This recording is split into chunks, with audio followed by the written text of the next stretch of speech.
आम आदमी पार्टी नेता अरविंद केजरीवाल आज वाराणसी में एक खास रोड शो करने वाले हैं और उधर कल एक बड़ा ड्रामा बीजेपी की ओर से किया गया, ये एक पॉलिटिकल स्टंट जिसे करार दिया जा रहा है वो हुआ है और उसके बाद आज अरविंद केजरीवाल प्रचार प्रसार में जुटे हुए हैं। उधर वाराणसी के मननपुर से हमारे साथ जुड़ रहे हैं प्रबुद्ध राज, जो कि समय बिहार झारखंड चैनल के हेड हैं, हमारे जुड़ चुके हैं। प्रभु जी, ये जो एक राजनीतिक अखाड़ा बन चुका है वाराणसी, वहां पर हर कोई एड़ी चोटी का जोर लगा रहा है। 2 दिन बचे हैं अब मतदान में और कोई कोर कसर कोई छोड़ना नहीं चाहता है।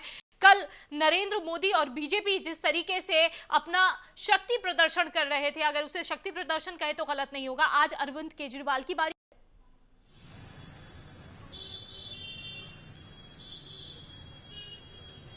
चांदनी, निश्चित रूप से स्थितियां बहुत ही जबरदस्त हैं, माहौल बहुत ही चढ़ा हुआ है।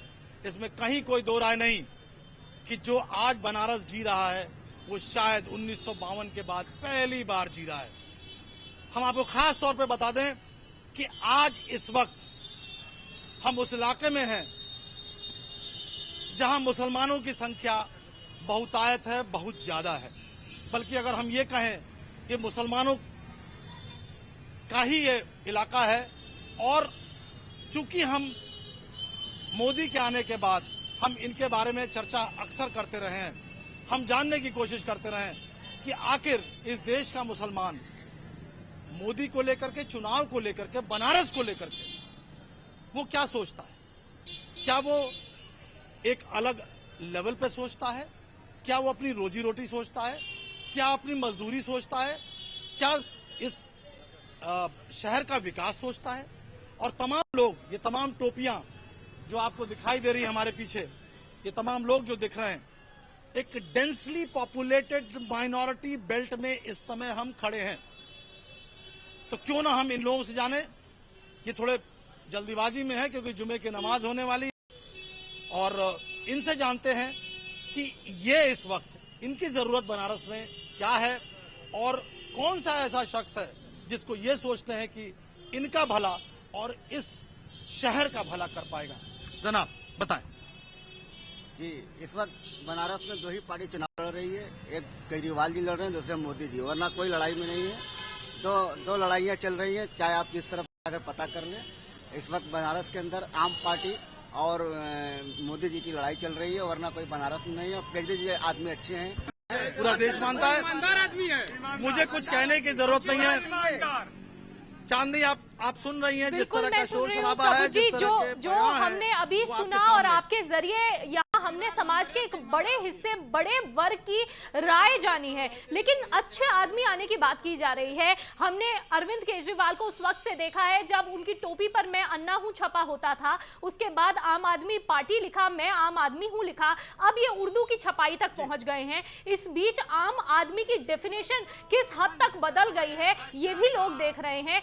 क्यों ऐसा होता है कि सिर्फ समाज का एक बड़ा हिस्सा एक साथ एकजुट होकर अरविंद केजरीवाल के पक्ष में खड़ा नजर आता है, जबकि नरेंद्र मोदी कहते हैं कि मैं विकास की राजनीति करने वाला हूं, मेरे लिए समाज बटा हुआ नहीं है, जब मैं आऊंगा तो सबसे पहले मुस्लिम वर्ग का विकास करूंगा।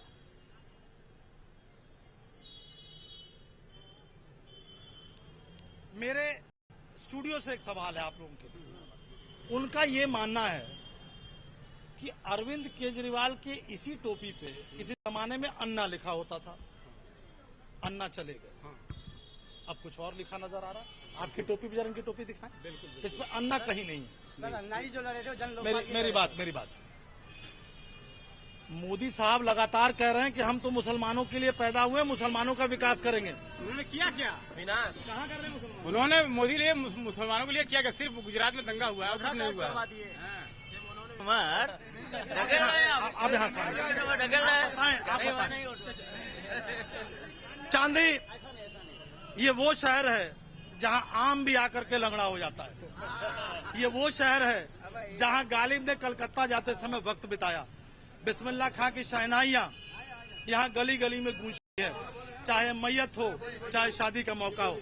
जनाब, हम ये कहना चाहते हैं, हर आदमी वोट मांगने आ जाता है और लोग समर्थन भी कर देते हैं, लेकिन मुसलमानों का जो असल मुद्दा है, मुसलमानों में को दहशतगर्द कह के पकड़ लिया जाता है और महीनों सालों जेलों में रखा जाता है। प्रभु जी, आप खुद कह रहे हैं कि बिजली पानी जैसी मूलभूत सुविधाएं सबसे प्रमुख मुद्दा होता है, क्योंकि समाज का ये वर्ग भी आम आदमी से ही जुड़ा हुआ है, आम आदमी का ही वर्ग है। फिर क्यों सेक्युलरिज्म एक बहुत बड़ा मुद्दा इन लोगों के लिए है, जबकि मूलभूत सुविधाएं ही इन लोगों तक अभी तक नहीं पहुंच रही हैं? उधर दूसरी तरफ एक और तर्क जानने की यहां पर जरूरत आन पड़ती है। खुद मुलायम सिंह यादव कह चुके हैं कि जेलों में बहुत से ऐसे मुसलमान भाई बंद हैं जो शायद बेकसूर हैं, उन्हें छुड़ाना है। और किसी ने आपके साथ जो मौजूद हैं ये बात भी छेड़ी है कि मुसलमानों के साथ ही क्यों इस तरह का व्यवहार, पक्षपातपूर्ण व्यवहार किया जाता है। तो आपको लगता नहीं है कि अब ऐसा लग रहा है कि आम आदमी पार्टी के आने से अब जो मुलायम सिंह है, जो उनका दल है, वो कहीं पिछड़ता हुआ नजर आ रहा है, वो कहीं दबता हुआ नजर आ रहा है?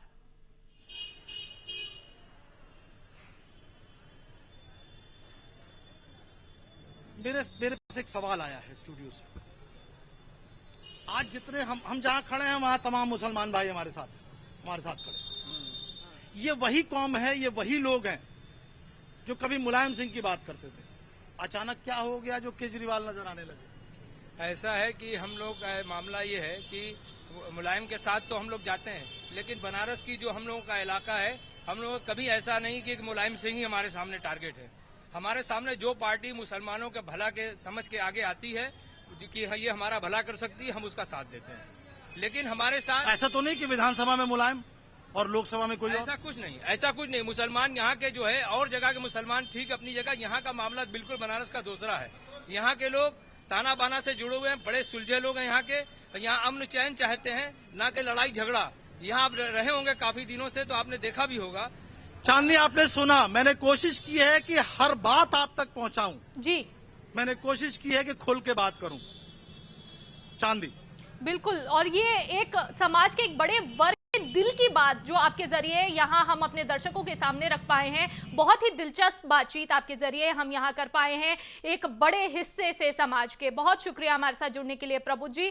तो कहीं ना कहीं गंगा जमुनी सरस जो संस्कृति है बनारस की, वहाँ सेक्युलरिज्म का मुद्दा अब एक बहुत बड़ा बन पड़ा है। क्या ये इस संस्कृति में नया रंग भरेगा, ये पता चलेगा जब मतदान होगा और उसके बाद नतीजे सामने आएंगे। और इसी के साथ हम यहाँ रुक रहे हैं, बस एक छोटे से ब्रेक के लिए बने रहिए हमारे साथ।